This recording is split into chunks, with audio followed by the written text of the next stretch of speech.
Goeiedag, ons is besig om te fokus op die aanloop na Jesus se kruisiging en ons lees Johannes 18 vers 4 en verder. En omdat Jesus alles geweet het wat oor hom sou kom, het hy uit die tyd gegaan en vir hulle gesê, wie soek julle? Hulle antwoord hom, Jesus, die Nasareëner. Jesus sê vir hulle, ek is. En ook Judas, sy verraaier, het by hulle gestaan. Toe hy dan vir hulle sê, ek is, het hulle agteruit gegaan en op die grond geval. Eindelik sê dit, en Jesus het vorentoe getree, vorentoe beweeg, soos 'n koning sou maak as hy 'n aankondiging wil maak. Dis 'n soort metaforiese houding van ek is heerser, ek tree vorentoe, ek neem die leiding, ek neem die inisiatief. Hy het koninklik vorentoe gestaan, dis die punt. En hy sê vir hulle, in die oorspronklike teks staan dit eintlik so, ek is. En Jesus herhaal dit, hy sê nie, dit is ek nie, om homself te identifiseer nie.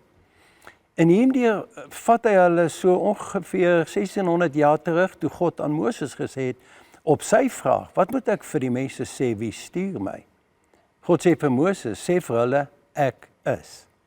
As jy meer as dit sê, dan gaan jy God vasvang in 'n spesifieke naam, 'n skema, denke en prosesse, wat ons nie met hom kan doen nie.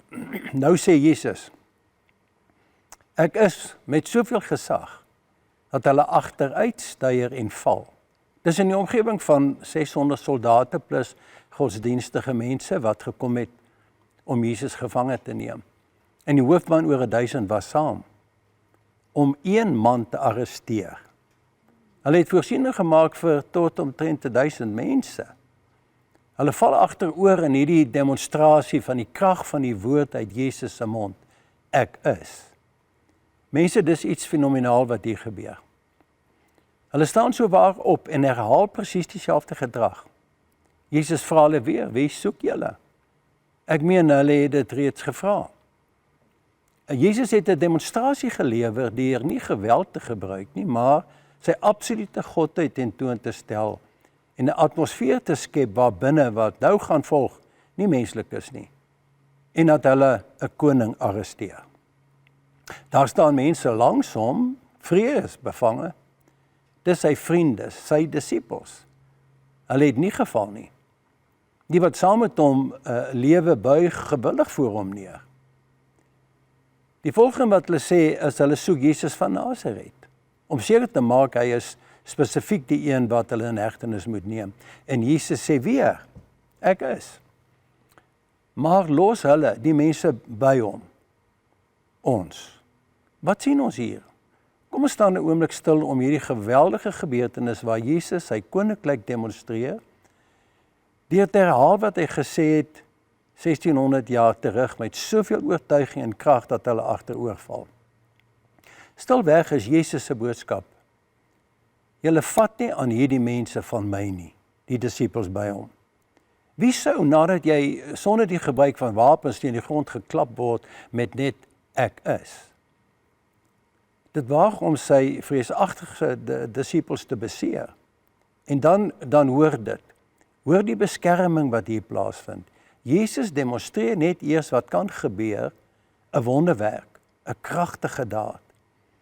Ons kan wel vra, wat het hier gebeur? Ek weet net die geweld van die ek is teenwoordig.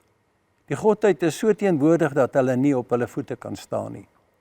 Dit is 'n waarskuwing en ek wil hê u moet dit vandag hoor. 'n Waarskuwing, julle los my mense uit. Want jy sien, dit is hierdie mense wat die voordeel gaan trek uit sy lyding. Dit wat besig is om hier te gebeur. Durf waag om enige van sy disippels en die mense by hom aan te raak. Oeps, hy het vergeet om vir Petrus te sê, jy los hulle ook uit, hoor Petrus. Petrus voel so beskermd julle, dat hy sommer 'n dagger uittrek daar. Dit is vertaal met 'n swaard, maar dit is eintlik 'n slagmes. Hy haal hierdie dagger uit. Dis dalk wat hulle gebruik het om offers te slag. Hoekom het Petrus dit saamgebring? Wil hy 'n held wees? Het hy nie gesien wat nou net gebeur het nie, en hy haal dit uit en roekeloos, omdat hy so beskermd voel, en dalk lankal vir so 'n kans gewag het, kap hy Malchus se oor af.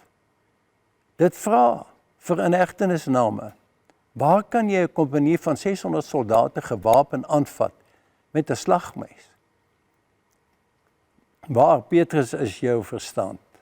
Dis die oortuiging wat ontstaan het toe hy die demonstrasie van die vallende soldate sien en die beskerming deur Jesus se woorde, los hulle uit.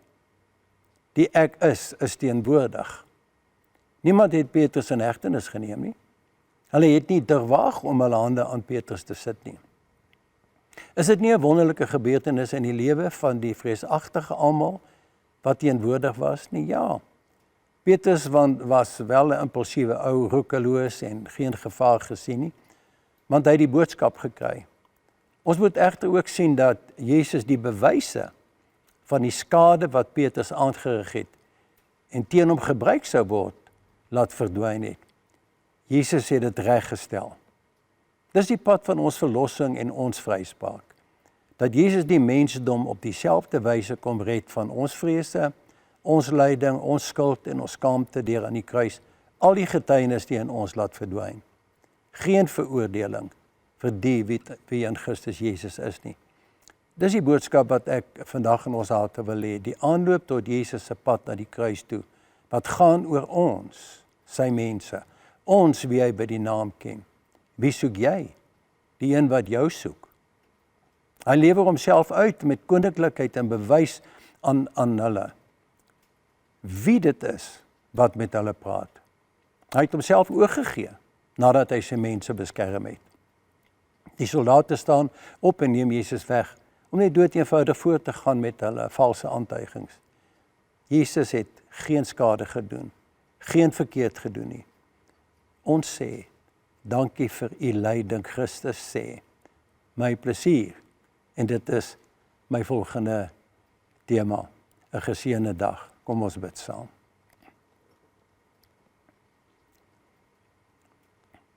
In ons angs en ons vrese, ons teleurstelling, het ons u teenwoordigheid en beskerming as waarborg, as u sê, niemand sal jou uit my hand uitruk nie.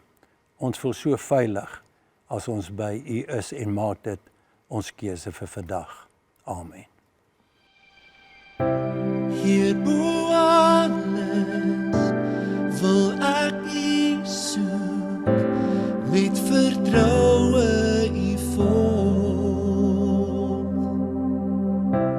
Hier bo alles wil ek u soek, u met oorgawe volg. Ek vra die genade, ek vra die genade, ek vra die genade.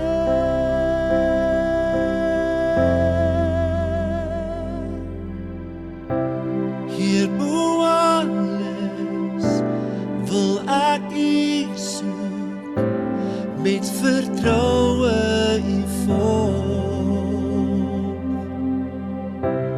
Hier bo alles wil ek u soek, u met oorgawe volg. Ek vra die genade, ek vra die genade, ek vra die genade.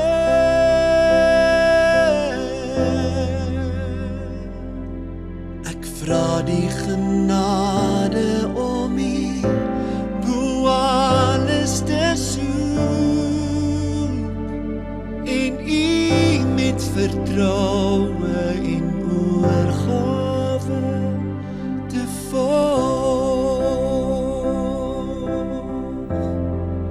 Ek vra die genade, ek vra die genade, ek vra die genade.